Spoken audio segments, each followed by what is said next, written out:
এখন আমি নবম এবং দশম শ্রেণীর পরিসংখ্যান অধ্যায়ের কিছু সংক্ষিপ্ত প্রশ্নপত্রের উত্তর করার চেষ্টা করব।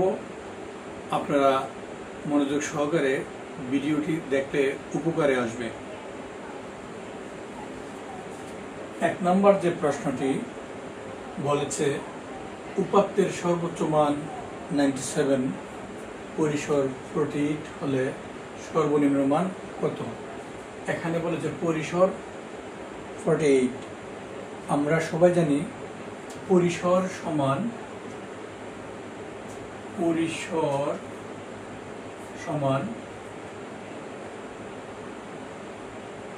সর্বোচ্চ মান মাইনাস সর্বনিম্ন মান প্লাস 1। এখন পরিসর এখানে দেওয়া আছে 48, সর্বোচ্চ মান দেওয়া আছে 97 মাইনাস সর্বনিম্ন মান প্লাস 1। 48 97 হলো প্লাসের, আর প্লাসের এখানে হলো 1, প্লাসের হলো 98 মাইনাস সর্বনিম্ন মান। এখন সর্বনিম্ন মানটা এখানে হলো মাইনাসের, এটা এই পাশে আসলে হবে প্লাসের। সর্বনিম্ন মান ইকুয়াল টু এখানে আছে 98, 48 আছে এখানে প্লাসের, সেটা সাইড ট্রান্সফার করলে তার চিহ্ন পরিবর্তন হবে, প্লাসের তো ওই পাশে গেলে হবে মাইনাসের। সুতরাং সর্বনিম্ন মান ইকুয়াল টু 50। এখন আমরা 2 নং যে সমস্যাটি আছে সেটার সমস্যার সমাধান করব। 3 থেকে 23 পর্যন্ত যে সংখ্যাগুলোকে 3 দ্বারা নিঃশেষ বিভাজ্য সেগুলোর মধ্যক কত? অর্থাৎ 3 থেকে 23 পর্যন্ত কোন সংখ্যাগুলোকে 3 দ্বারা ভাগ করলে ভাগশেষ 0 হবে? 3 দ্বারা যদি আমরা ভাগ করি, সর্বপ্রথম যেহেতু 3 থেকে শুরু হয়েছে, 3কে ভাগ করা যায়, ভাগফল 1 হবে, ভাগশেষ 0 হবে। 3 দিয়ে 3কে ভাগ করলে 3 একে 3। 3 এর পরে 4 আছে, 4কে 3 দ্বারা ভাগ করা যায় না। 5 আছে, 6 আছে, 6কে যদি আমরা 3 দ্বারা ভাগ করি, ভাগফল হবে 2। 7কে 3 দ্বারা ভাগ করা যায় না, নিঃশেষ বিভাজ্য হবে না। 8কে হবে না, 9কে হবে। 9কে যদি আমরা 3 দ্বারা ভাগ করি, 3 × 9। 10কে নিঃশেষ বিভাজ্য হবে না, 11কে হবে না, 12কে আমরা 3 দ্বারা ভাগ করতে পারি। 13, 14 এবং 15কে আমরা 3 দ্বারা ভাগ করতে পারি। 16, 17 এবং 18, 18কে যদি আমরা 3 দ্বারা ভাগ করি, 3 × 6 = 18। 19কে 3 দ্বারা ভাগ করা যায় না, নিঃশেষ বিভাজ্য হবে না। 20কেও হবে না। 21কে যদি আমরা 3 দ্বারা ভাগ করি, 3 × 7 = 21। 22কেও ভাগ করা যাবে না 3 দ্বারা। 23কেও নিঃশেষ বিভাজ্য করা যাবে না। তাহলে আমরা কি পেলাম? 3 থেকে 23 এর ভিতরে কোন কোন সংখ্যাগুলোকে 3 দ্বারা নিঃশেষ বিভাজ্য অর্থাৎ ভাগশেষ 0 হবে?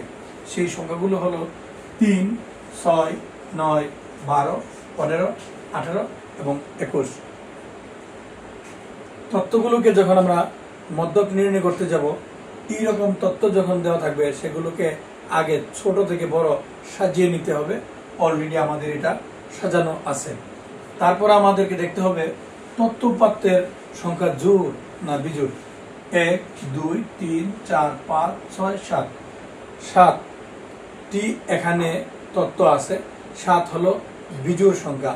বিজোড় সংখ্যার যখন আমরা মধ্যক বের করতে যাব, আমরা মধ্যকের সূত্রটা হবে n + 1/2। এখন n হলো টোটাল এখানে যে তথ্য আছে কতটি সেই জায়গাতে n এর স্থলে লিখব।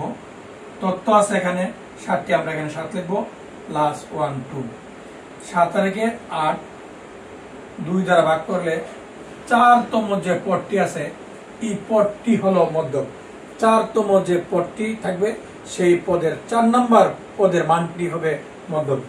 1 2 3 4। তাহলে আমরা 2 নম্বর যে প্রশ্ন ছিল প্রশ্নটির উত্তর পেয়ে গেলাম মধ্যক 12। 4তম পদ অর্থাৎ 12। এই 12 হলো এই 2 নং প্রশ্নের উত্তর। আমরা আরো কিছু সংক্ষিপ্ত প্রশ্নপত্রের উত্তর করার চেষ্টা করি। প্রশ্ন বলেছে 1 থেকে 20 পর্যন্ত মৌলিক সংখ্যাগুলোর গড় কত? মৌলিক সংখ্যা, তাহলে আমরা প্রথমত জানতে হবে মৌলিক সংখ্যা কি। যেই সংখ্যার উৎপাদক অথবা গুণনীয়ক দুইটি, একটি হলো 1 আর একটি হলো ওই সংখ্যাটি সে নিজে, এছাড়াও অন্য কোনো উৎপাদক বা গুণনীয়ক তার নাই, এই জন্য এই সংখ্যাটিকে মৌলিক সংখ্যা বলা হবে। আবার বলছি, যেই সংখ্যার উৎপাদক দুইটি, একটি হলো 1 আর অপরটি হলো ওই সংখ্যাটি সে নিজে, এই জন্যই ওই সংখ্যাটি মৌলিক সংখ্যা। এবং মৌলিক সংখ্যার সর্বনিম্ন যে সংখ্যাটি আছে সেটা হলো 2। সংক্ষিপ্ত প্রশ্নপত্রের মধ্যে বা অবজেক্টিভে যদি কখনো আসে সবচেয়ে ছোট মৌলিক সংখ্যা কত, আমরা উত্তর দিয়ে দেব 2। এখন 1 থেকে 20 পর্যন্ত মৌলিক সংখ্যাগুলোর গড় কত? সর্বনিম্ন মৌলিক সংখ্যা হলো 2। 2 এর পরে কোন সংখ্যাগুলোর উৎপাদক 1 এবং ওই সংখ্যাটি নিজে, সেই জিনিসগুলো আমরা বের করে নিয়ে আসবো। 2 এর পরে আসে 3। 3কে আমরা যদি ভাগ করি 1 দিয়ে ভাগ করতে পারবো আর 3 দিয়ে ভাগ করতে পারবো। হ্যাঁ, উৎপাদক কি? উৎপাদক হলো কোন সংখ্যাকে কোন সংখ্যা দ্বারা ভাগ করলে ভাগশেষ নিঃশেষ বিভাজ্য হবে, ওই সংখ্যাগুলো হলো ওই সংখ্যাটির উৎপাদক। অর্থাৎ যদি আমরা 6কে মনে করি একটি সংখ্যা এবং এই 6-এর উৎপাদক কে, তখন 6কে আমরা কত দ্বারা ভাগ করতে পারি। এবং 6কে আমরা 1 দ্বারা ভাগ করতে পারি, 6কে আমরা 2 দ্বারা ভাগ করতে পারি, 6কে আমরা 3 দ্বারা ভাগ করতে পারি, 6কে আমরা 4 দ্বারা ভাগ করতে পারি না, 5 দ্বারা ভাগ করতে পারি না, 6 দ্বারা ভাগ করতে পারি।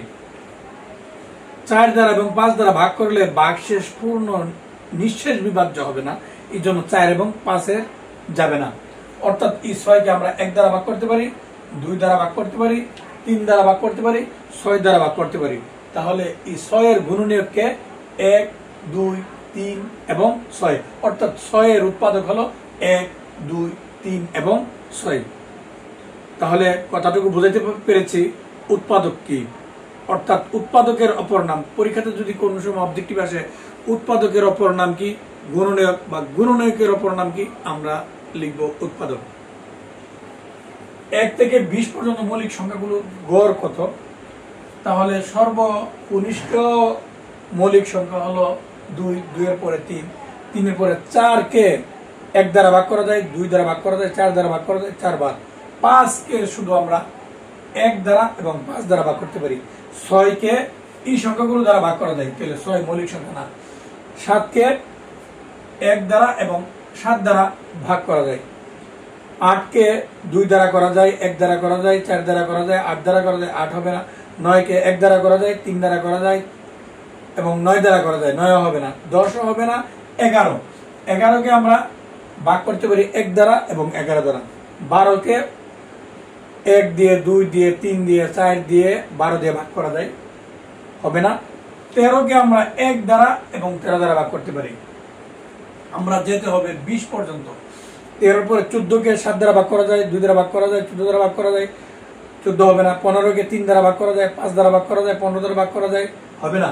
16কে আমরা 2 দিয়ে দিতে পারি, 4 দিয়ে দিতে পারি, 8 দিয়ে দিতে পারি, 16 হবে না।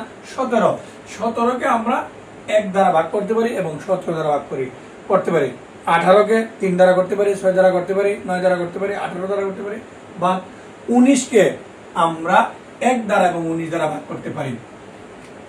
20কে আমরা 2 দ্বারা করতে পারি, 4 দ্বারা করতে পারি, 5 দ্বারা করতে পারি, 10 দ্বারা করতে পারি, 20 দ্বারা করতে পারি। তাহলে 20 হবে না, 20 মৌলিক সংখ্যা না।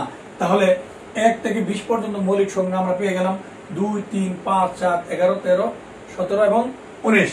এখানে বলছে গড় কত, আমরা এই সংখ্যাগুলোকে যোগ করব। গড়ের সূত্র হলো রাশিগুলোর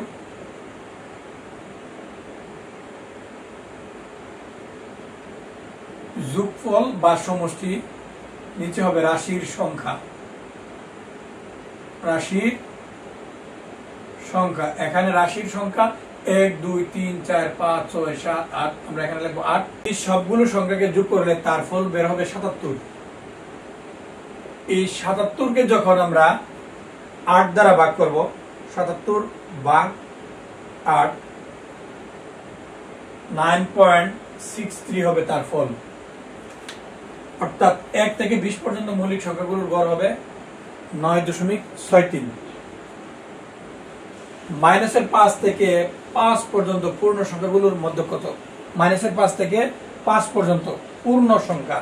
তাহলে মাইনাসের 5 থেকে বড় হলো মাইনাসের 4, তারপরে বড় হলো মাইনাসের 3, তারপরে বড় হলো 2, মাইনাসের 2, মাইনাসের 1, মাইনাসের 1 চেয়ে বড় হলো 0, তারপরে 1, 2, 3, 4, 5। তাহলে এখানে মধ্যক বের করতে হবে। মধ্যক বের করতে গেলে এখানে দেখতে হবে তথ্যপাত্রের সংখ্যা কয়টা।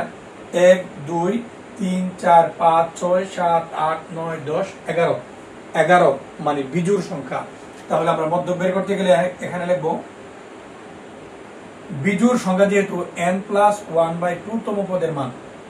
তম পদের মান এখানে n হলো কত?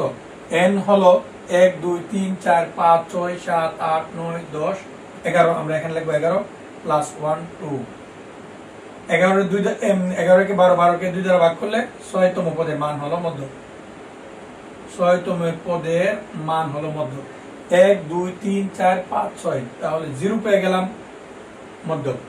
আশা করি এই অঙ্কটা বুঝাতে পেরেছি। 5 নম্বর প্রশ্ন বলেছে কোন শ্রেণীর ঊর্ধ্বসীমা 37 এবং শ্রেণীর মধ্যমান 34 হলে ওই শ্রেণীর নিম্ন সীমা কত? ঊর্ধ্বসীমা, নিম্ন সীমা এবং মধ্যমান তিনটা নিয়ে হলো এই প্রশ্নটি।